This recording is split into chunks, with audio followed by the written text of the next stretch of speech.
iwa amendoyo Akwizira kuneno Nurungu Etuyeme Amkanihima Sindizi iwa amendoyo Yata amfanisa Dibalabasi uja Nafuhula akapambana Ampachilike epantando Yata amfanisa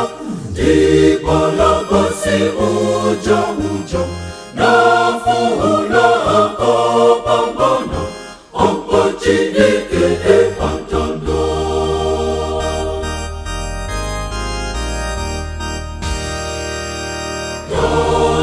Wanu ole memo Oyesa kubonya mula Nitima ozi pereka Komando ompamvosata Tate wangota ndizeni Ninetumana wanu Sochimwa zatu pepani Zokweza amuye Yesu